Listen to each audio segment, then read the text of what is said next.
todos? Hoy tenemos con nosotros a la ingeniera Alicia Quispe Mogollón, quien el día de hoy estará siendo entrevistada por los estudiantes de la carrera profesional de Ingeniería Ambiental del curso Ecología General. A continuación, empezamos con la ronda de preguntas. ¿Quién les habla? Cintia Calderón. Empezamos con la primera pregunta. Bien. Ingeniera, ¿de qué manera usted participó en lo que es el proceso de zonificación ecológica y económica? Bien, el año 2007 el gobierno regional de Cajamarca decidió iniciar un proceso de formulación de una macro zonificación ecológica económica, y para ello se convocó a un proceso de selección en el cual se dio la oportunidad para que postulen diferentes tipos de profesionales. Es en esa oportunidad, en el mes de agosto del año 2007, en el cual se hace esa convocatoria y yo me presento justamente. Se está requiriendo un coordinador del proceso. Es por ese motivo que entré al gobierno regional y empecé a liderar el proceso especialmente de ordenamiento territorial en esta entidad desde esa fecha. Listo. Segunda pregunta. ¿Cuáles fueron las dificultades que tuvo para realizar este proceso? Una de las principales es el tema disciplinario, y necesitas entrenar en primer lugar al equipo técnico. Básicamente habían de la especialidad de ingeniería agrónoma, habían 2 agrónomos, teníamos un comunicador social, un ingeniero civil, también hemos tenido economistas, entonces, y un especialista en sistemas de información geográfica. Entonces, uno de los primeros desafíos ha sido que todos en el equipo técnico tuviéramos claro lo que es ordenamiento territorial, que es zonificación económica, trabajo para un ámbito tan grande, gobierno regional, municipalidades provinciales, y el hecho también de hacer las convocatorias para los talleres, en lo que se significaría la etapa preparativa de formulación, validación hasta su aprobación. Y el aspecto de repente también importante ha sido, y creo que uno de los más complicados ha sido mantener la continuidad de un equipo técnico. ¿Qué pasa? Que cuando nosotros iniciamos inicialmente una primera etapa de 5 meses, pero hay un corte hasta el año siguiente para que nuevamente se vuelva a generar la continuidad del equipo técnico. Se tuvo que volver a convocar a un proceso de selección para continuar los meses siguientes en el año 2 y así sucesivamente. Entonces se ha tenido que hacer como subetapas para que de alguna manera se mantenga la continuidad del trabajo del equipo técnico. Entonces una limitación también ha sido eso, ¿no? No había experiencias previas que ya estuvieran sistematizadas de la cual tú pudieras tomar como ejemplo. Entonces hubo bastante trabajo de planificación, de empezar a medir esos tiempos y hacer una planificación de corto y mediano plazo para poder cumplir con todo esto. Y esto podríamos resumir así, conllevaba a tener que tener estos quiebres, ¿no? O sea, un periodo en el cual tenías el equipo técnico en ese tiempo limitado, pero luego había como un momento de intervalo, podría ser un mes, mes y medio, para que nuevamente retomes con el equipo técnico hasta que se pueda avanzar, ¿no? Dentro de ese año.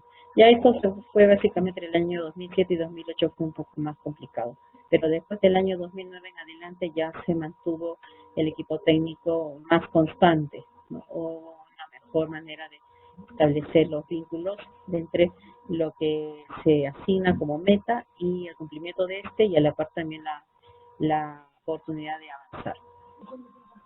Muchas gracias, ingeniera. Continuamos con la siguiente pregunta.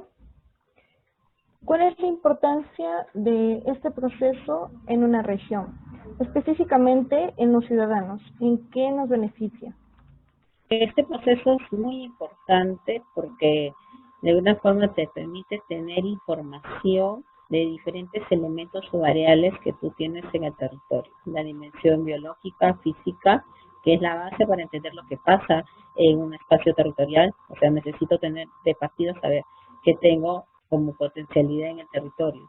Entonces no basta saber que tengo buenos suelos, sino es necesario saber estos suelos en qué lugar están y si a este suelo, qué otras limitaciones pueden haber. El suelo puede estar de repente en una zona de valle, y en esa zona de valle podemos tener las mejores condiciones, pero también es importante saber si tenemos dotación de agua, si la población que está en esa zona está haciendo un uso que va de la mano con ese potencial o no.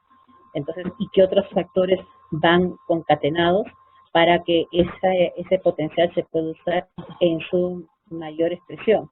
Entonces, lo que hemos observado también es que dentro del proceso de Cajamarca, hemos visto que por un lado están los potenciales, pero por otro lado también hay como una brecha de capacidades. Capacidades entendiéndose como el grado de preparación que tiene la gente para poder usar o acceder a los recursos naturales en la mejor forma o en una gestión óptima o sostenible. Hemos visto en Cajamarca también, y es algo que nos ha preocupado bastante, es el hecho de que si bien tenemos zonas que tienen un potencial productivo muy valioso, no necesariamente se están gestionando de la producción ecológica económica, en estudios especializados y otros, en donde se ha visto también que se ha experimentado en Cajamarca un crecimiento poblacional, una mayor densidad demográfica en el medio rural y por ende una mayor presión sobre los recursos naturales, principalmente suelo y agua. Entonces eso genera principalmente que la población prácticamente disponga todos los terrenos que son aptos para agricultura, pero esté buscando nuevos lugares para seguir impulsando esta actividad que es elemental de subsistencia, pero no necesariamente en zonas ya que tienen esa actitud. Entonces, cuando, por ejemplo, nosotros vamos de Cajamarca y vamos, por ejemplo, a la mina o hacia Porcón, vamos a ver que en el camino vamos ascendiendo en altitud, pero también vamos viendo que las parcelas son pequeñas. Cada familia vive en una parcela y en cada parcela estamos hablando ya no de 1 hectárea, a veces de media hectárea, ¿no? Y esto hace de que tengamos una propiedad de la tierra cada vez más fragmentada, más pequeña, eso le llamamos minifundio, y en esa pequeña porción de tierra vive la familia, está la vivienda, están los usos, puede ser agrícola, ganadero, y cada vez que las familias tienen la posibilidad de heredar a los hijos, esta se va cada vez fraccionando más. Entonces en Cajamarca tenemos como una constante, ¿no? Tenemos mucha población en la zona rural, y en esa zona rural lo que tenemos es una fragmentación de la propiedad. Entonces tú no puedes hablar, por ejemplo, en Cajamarca, teniendo muy buen potencial en clima y suelo, por ejemplo, decir vamos a hacer una agricultura intensiva y vamos a competir con Chiclayo, con Trujillo, o sea, con otros departamentos, en cantidad de alimentos o en cantidad de determinado tipo de cultivo. ¿Por qué? Porque a esto hay que sumar que no tenemos una propiedad de la tierra que implique una extensión grande, sino lo que tenemos es la sumatoria de pequeños propietarios que cada uno puede aportar con 1 hectárea, media hectárea, 2/3 de hectárea, y algunos sí pueden pasar de 2, 3 hectáreas hasta 5, pero la gran mayoría se maneja en 1 hectárea o incluso menos. Entonces, eso es algo que es un manejo especial. Entonces, espero que con esta corta explicación más o menos ustedes puedan también descifrar qué importante es tener estos estudios relacionados con el territorio. Hola ingeniera, buenas tardes. Me presento, mi nombre es Michael Carranza y mi primera pregunta en el tema es la siguiente. ¿Cuáles fueron las fortalezas en la región Cajamarca y las mayores limitaciones después de haber realizado el proceso? Bien, en lo que se refiere a fortalezas, podríamos hablar en dos aspectos, ¿no? Fortalezas del proceso. Entonces yo voy a ver la parte variable institucional, o sea, un gobierno regional que toma la decisión de impulsar un trabajo de ese tipo, sabiendo de que al inicio no se tenía la información que hoy sí disponemos y no se tenían tampoco otros referentes, pero la fortaleza, pues insisto nuevamente, fue la voluntad política y también el hecho de tener en ese entonces un convenio con un organismo de la cooperación internacional, en ese entonces un aliado clave y el que asumió el asesoramiento técnico hacia el gobierno regional ha sido la cooperación técnica alemana, la GTZ, en ese entonces en Cajamarca, la que empezó de alguna manera a generar un proceso de discusión, participación y apoyo al gobierno regional para que pueda establecer varios acuerdos entre ellos, que el proceso sea participativo, que se pueda ir generando en las consultas de la información a través de un portal web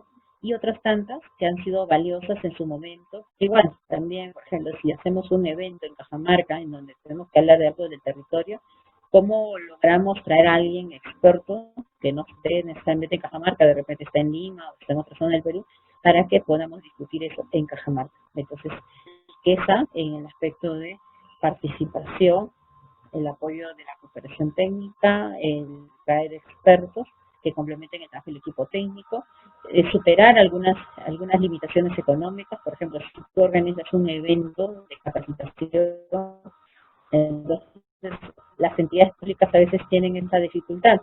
Se presupuesta el evento, pero no necesariamente puedes tú contratar, a veces holder papel, puede poner los lapiceros, ¿no? Pero no necesariamente va a cubrir un tema de repente, pienso de coffee break, o de repente sí, o en otros casos de repente el hecho de la sistematización del evento, porque todos en el equipo tienen una labor y no necesariamente alguien está sistematizándolo.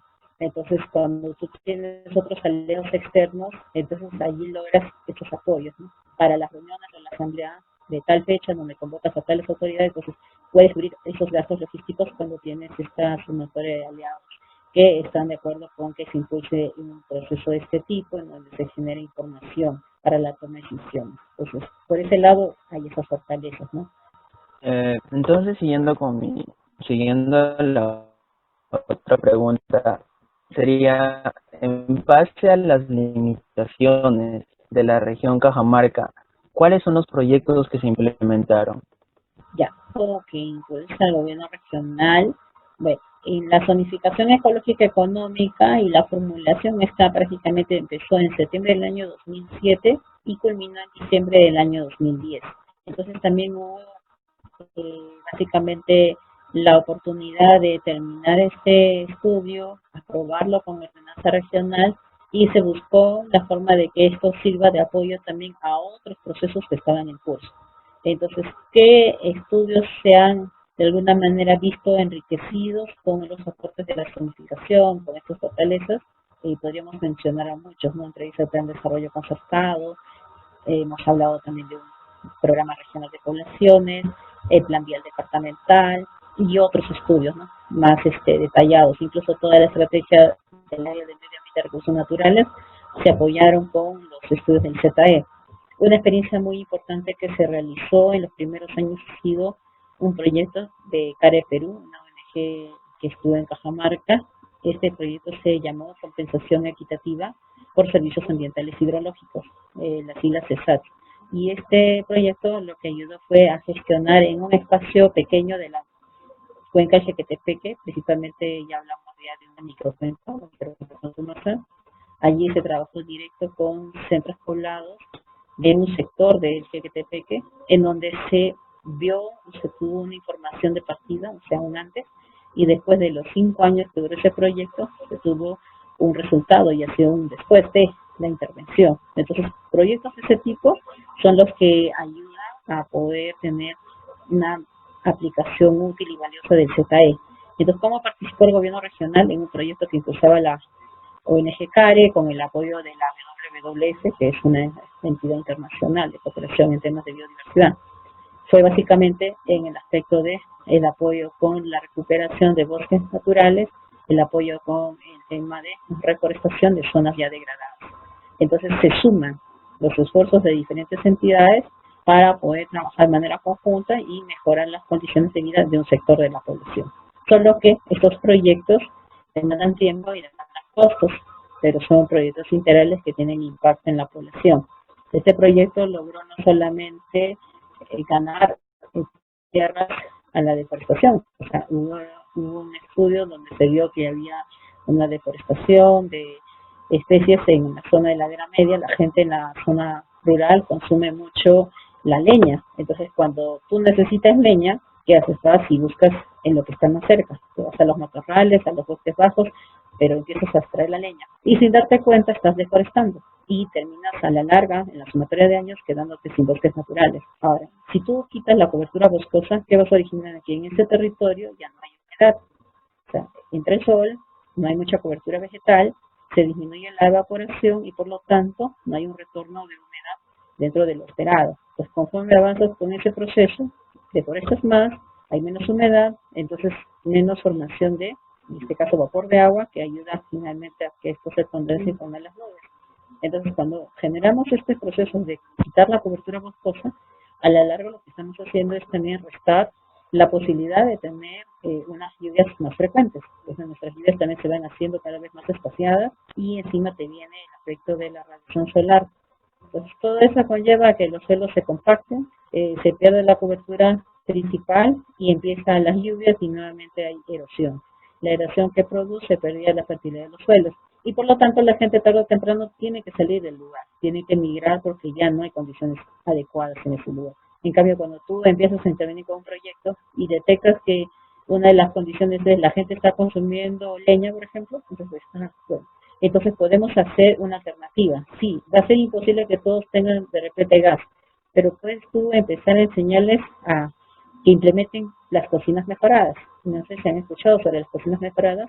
Es una estrategia que permite que tú puedas establecer que de un consumo de 100%, por ejemplo, de leña, lo que estabas habitualmente acostumbrado a hacer, de repente ya no consumes 100%, sino solo consumes 30% porque la cocina es más eficiente. Y eso permite de que tú ya no tengas que ir más repetidas veces a buscar en el ambiente natural la leña. Y por otro lado, se les enseñó a establecer los microreservorios, que son pequeños reservorios en donde tú captas el agua de lluvia, y eso permite que tú a ello le sumes riego tecnificado, o sea, riego por aspersión o riego por goteo, y esto va amarrado también con el tema de empezar a introducir algunos cultivos como frutales o alfalfa, y a la par también le enseñaban a la gente a criar cuis, pero no los cuis como tradicionalmente se hacía. O sea, normalmente cuando uno va en la situación del antes se encuentra que los cuis viven en la cocina de la casa, en la zona rural. Pero el proyecto que les enseña a la gente, que los cuis los puedes organizar por edades, por sexo, por tamaños, ¿no? Entonces tú puedes optimizar un crecimiento en menos tiempo, un alimento balanceado y una mayor producción con una comida balanceada. Entonces, esos proyectos integrales ayudan a, y que mira, llevan este concepto, ¿no? Era compensación equitativa de servicios hidrológicos. ¿Cómo se promovió? Diciéndole a los de Gallito Ciego, el proyecto especial Jequetepe Quesaña, que las laderas secas con erosión, de alguna forma son aquellas que están prácticamente expuestas y que generan más sedimentos que terminan llegando a Gallito Ciego y allí prácticamente se colmata la presa. Pero si tú les dices a la gente que está en esta zona que tú puedes hacer un proyecto en donde tú vas a recuperar zonas, vas a evitar erosión, sedimentación, entonces estos proyectos también se hacen más atractivos. Y ahora que hay leyes relacionadas a mecanismos de retribución de servicios ecosistémicos, ese tipo de proyectos son una solución para este tipo de gestión literal de cuencos. Entonces, ahí es donde nosotros empezamos a ver cómo estas limitaciones luego se convierten en una oportunidad. Pero el gran desafío es en Cajamarca cómo hacemos de esos proyectos, como hizo CESAT, en un espacio tan pequeñito, en un espacio de una microcuenca, se puedan replicar a otros espacios, porque contribuyen a reducir pobreza, contribuyen a mejorar el recurso del suelo, contribuyen a optimizar el uso del agua, se contribuyen a recuperar cobertura vegetal que no había, ahora sí hay. Se puso también una siembra de talla en una zona que era árida seca, en pendiente, y eso en el tiempo se ve el resultado, ¿no? Tú llevas un plantón de talla, normalmente puede medir 20 centímetros esta plantita, pero si tú no la estás cuidando, hay una gran mortandad. Y muchos proyectos de reforestación que se usan en Cajamarca terminan fracasando porque no se contempla en qué época del año hay que hacerlo, si tienes el agua, si hay la asistencia técnica, si has entrenado a la gente y si se está regando oportunamente. Muchos fracasan en los primeros meses por la mortandad de las plantas. En cambio, si tú haces un acompañamiento con asistencia técnica, incluso en zonas áridas se puso un gel para que el agua que tú usabas de riego se pueda mantener allí. Ahora incluso sabemos que podemos usar hasta botellas plásticas para ayudar a contener la humedad y evitar la evaporación. Entonces, tantas cosas que ahora se tienen al acceso, pero hay que hacerlo en proyectos de intervención de este tipo. Otro proyecto importante ha sido un proyecto que está allí, ya tiene el perfil para introducción de vicuñas en las zonas de Jalca, donde no hay proyectos mineros, pero hay el potencial. Entonces también la Agencia de Desarrollo Económico elaboró un perfil y un expediente técnico para eso.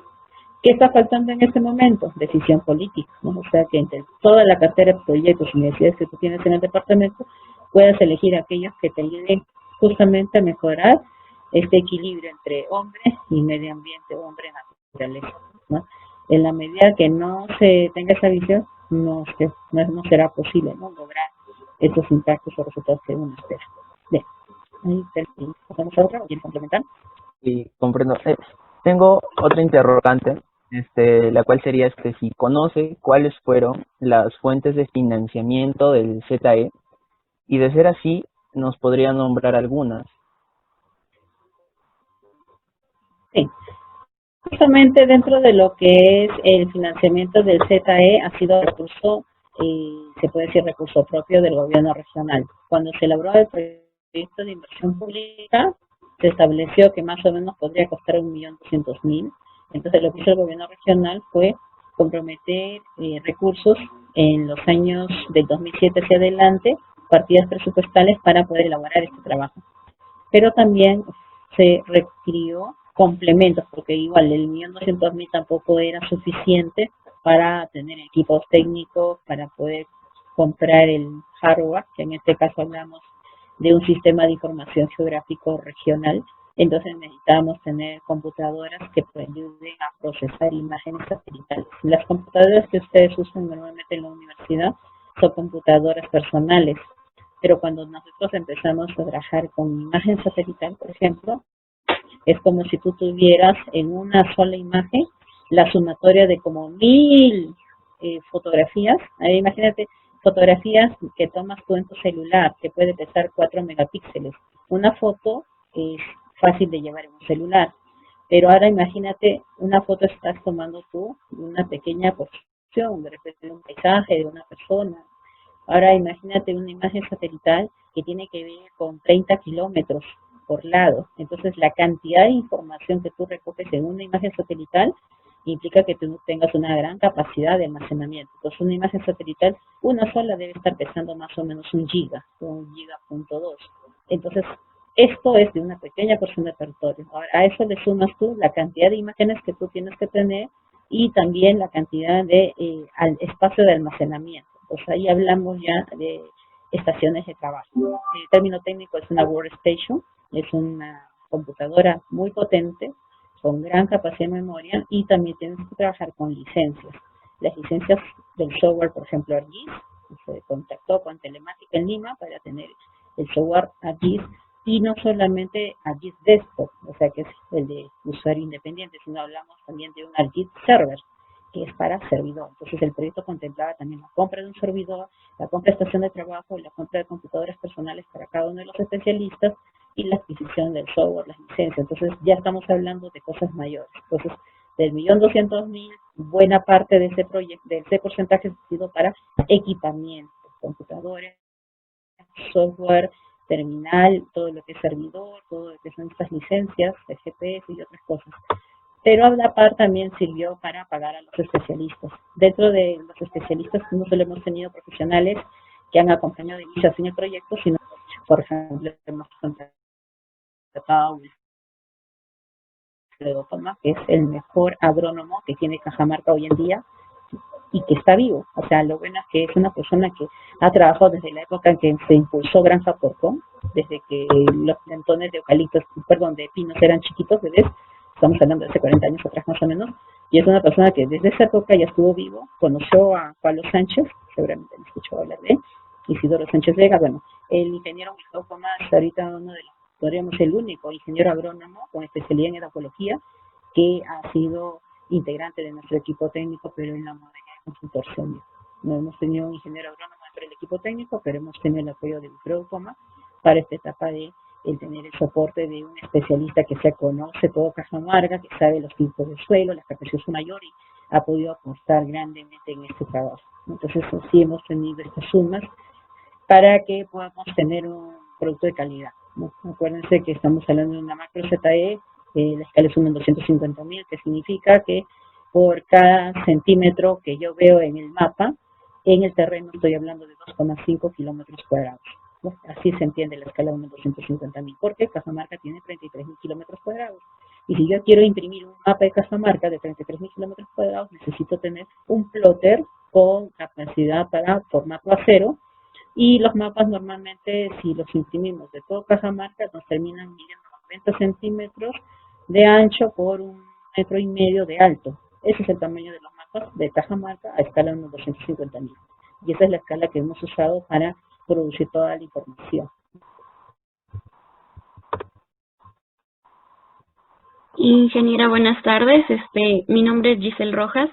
Y bueno, ya continuando con la entrevista, mi pregunta va más enfocada a su opinión personal. ¿Considera que el proceso de ordenamiento territorial es importante para alcanzar el desarrollo de un país? En mi caso, sí, totalmente importante, porque las decisiones que se están tomando en el Perú sobre qué hacer y qué no hacer, o qué proyectos o, se puede decir, programas impulsar en el país, se están haciendo básicamente con criterios desde solamente un enfoque, ¿no? Que es el enfoque del crecimiento económico. Pero no estamos viendo un enfoque mucho más amplio, más interdisciplinario, que sería el enfoque para el desarrollo sostenible.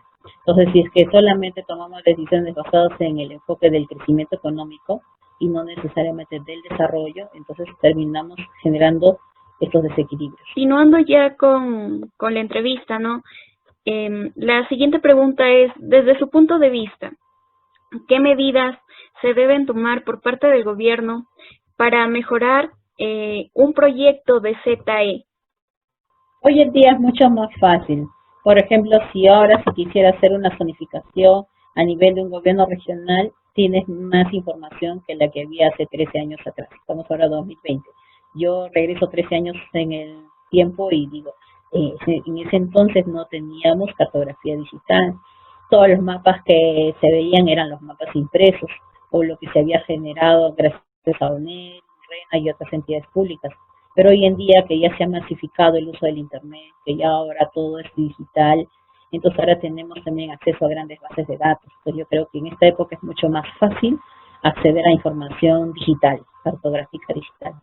Pero es importante siempre generar información nueva. ¿Qué significa? Tener inventarios de especies. Se hizo un inventario de todo lo que eran plantas medicinales, se hizo un inventario en biodiversidad, aves, reptiles, anfibios, trabajo de campo directo, gente que se ha internado en zona de montaña, no un día, sino una semana, 2 semanas, sacar información valiosa de primera fuente sobre todo lo que son parientes silvestres. Siguiente pregunta. Sí, bueno, justamente de eso se trata, ¿no? Es algo que es una visión que creo compartimos, de que no solo se busca generar proyectos que se enfoquen en un solo tema, sino que abarquen distintos, o sea, no enfocarse en proyectos que nos generen económicamente, sino también que sean proyectos sustentables y que sean favorables tanto para las clases sociales más altas, así como para las clases sociales más bajas, podría decir.